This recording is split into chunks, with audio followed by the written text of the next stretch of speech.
Ya, Assalamualaikum warahmatullahi wabarakatuh. Jumpa lagi bersama saya Aris Stefandi terkait dengan materi kejahatan transnasional ya. Pertemuan terakhir ke-15 kita mereview kejahatan lintas negara yang sudah kita bahas dalam pertemuan kemarin. Nah, seperti yang sudah kita lihat ya, kejahatan lintas negara itu kejahatan yang mendapat perhatian secara internasional ya, dan kejahatan lintas negara atau transnasional ini merupakan salah satu kejahatan yang mengancam kehidupan sosial, ekonomi, politik, keamanan, dan perdamaian dengan melewati batas negara. Oleh karena itu dibutuhkan kerjasama internasional untuk mencegah dan memberantas kejahatan lintas negara tersebut. Ya, dalam konvensi internasional yang disepakati oleh bangsa-bangsa di dunia, terdapat konvensi transnasional organized crime ya, United Nations Transnational Organized Crime tahun 2000 yang disingkat menjadi UNTOC. Nah, Indonesia juga sudah turut serta dalam UNTOC tersebut dan meratifikasi dengan Undang-Undang Nomor 5 Tahun 2009 ya, di mana itu menjadi undang-undang untuk acuan transnasional di Indonesia. Dan Indonesia juga sudah membangun kerjasama baik itu bilateral, regional, maupun internasional ya dalam mencegah dan berantas KLN. Adapun juga perjanjian ekstradisi pun telah banyak dilakukan Indonesia untuk memberantas kejahatan transnasional. Kemudian perkembangan kejahatan transnasional ini adalah kejahatan konvensional, kejahatan terorganisasi, ya, dan kejahatan transnasional terorganisasi. Nah, kejahatan terorganisasi ini elemen kejahatannya itu ada birokrasi, dia menyerang ekonomi, sosial, dan politik, ya. Kemudian ada perdagangan tidak sah, kekerasan, dan korupsi. Nah, transnasional organized crime itu adalah pengembangan dari bentuk kejahatan kontemporer ya. Karena KLN ini digunakan untuk menjelaskan kejahatan terorganisasi pada intinya. Seperti kejahatan kerah putih, korupsi ya yang melewati batas negara dan karakteristiknya berbahaya di tingkat internasional. Jadi sudah ada keprihatinan berbagai negara ya atas kejahatan organisasi yang dilakukan lintas negara atau transnasional baik itu regional maupun internasional.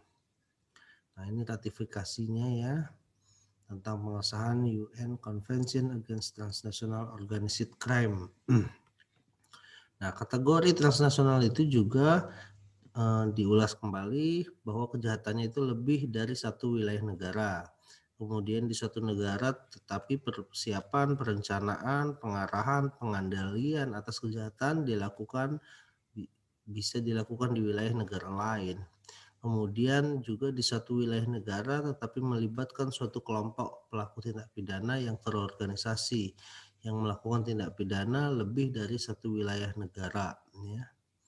Kemudian di satu wilayah negara tetapi akibat yang ditimbulkan oleh tindak pidana tersebut dirasakan di negara lain. Nah, bentuk-bentuk kejahatan lintas negara ya. Itu kalau dalam konvensi kita ulas lagi ada partisipasi, kejahatan partisipasi ya dalam pelaku tindak pidana. Ada pencucian hasil kejahatan seperti pencucian uang, ada kriminalisasi korupsi ya. Kemudian pasal 23 konvensi itu juga dikatakan ada kekuatan fisik, ancaman, dan intimidasi menawarkan keuntungan ya untuk membujuk memberikan kesaksian palsu. Nah, ini pelaksanaan yang mengganggu peradilan ya, baik itu ancaman fisik, ancaman intimidasi baik pejabat peradilan atau penegak hukum maupun saksi-saksi ya. Kemudian kalau di Indonesia itu kejahatan lintas negara dicakup dalam Undang-Undang Tindak Pidana Pencucian Uang, Tindak Pidana Korupsi, Perdagangan Gelap, ya, baik itu tanaman dan satwa liar, kejahatan tentang benda seni budaya, ya, perdagangan orang, penyelundupan imigran, ada juga teroris, ya, semua kejahatan yang melintasi batas negara. Nah, kaitannya dengan hukum pidana positif memang kita itu ada di dalam KUHP ya kalau di Indonesia. Namun harus secara eksplisit pengaturan KLN itu. Nah, kemudian ada juga terkait dengan korupsi ya. Narkotika juga termasuk ya dalam transnasional ini di Indonesia. Nah, ini kemudian ada korupsi ya, bisa dilihat aturan-aturannya, pencucian uang ya. Kemudian ini pandangan Indonesian Transnational Center ya, kata lintas negara diartikan melewati batas negara, namun lebih dari itu sifat kejahatannya melibatkan perbatasan sebagai bagian penting dari kejahatan. Nah, ini juga ya, perbedaan transnasional dan internasional juga bisa dibedakan ya. Transnasional itu mengedepankan kuantitas kualitas praktik ya, juga dikatakan, namun juga dikatakan sebenarnya transnasional itu dapat dikatakan hukum internasional juga ya. Nah, ini dia. Transnasional itu mempengaruhi lebih satu negara, mempengaruhi penduduk lebih dari satu negara, kemudian maksud metodenya melampaui batas negara.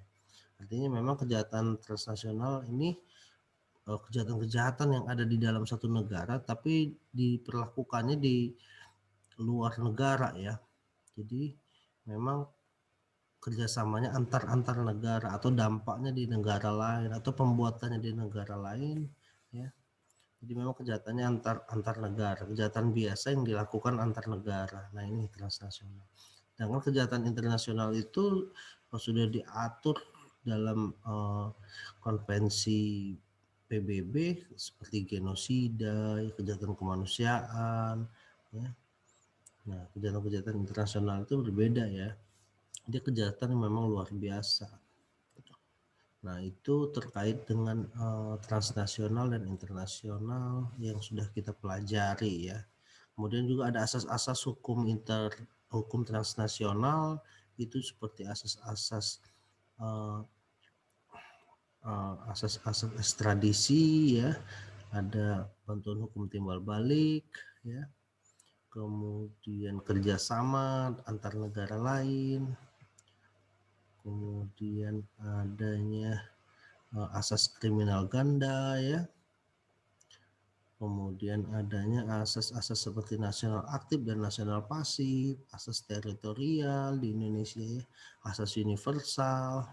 Nah, yang pasti asas legalitas digunakan dalam tindak pidana transnasional karena memang hukum nasional lebih diutamakan sebenarnya daripada hukum di luar, walaupun harus melihat batas-batas hukum di luar.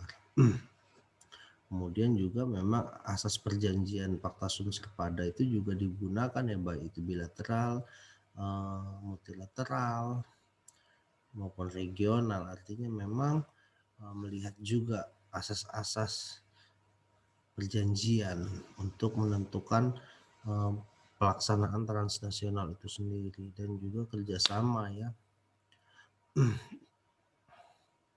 Nah, itu mungkin kawan-kawan semua terkait dengan review pidana transnasional.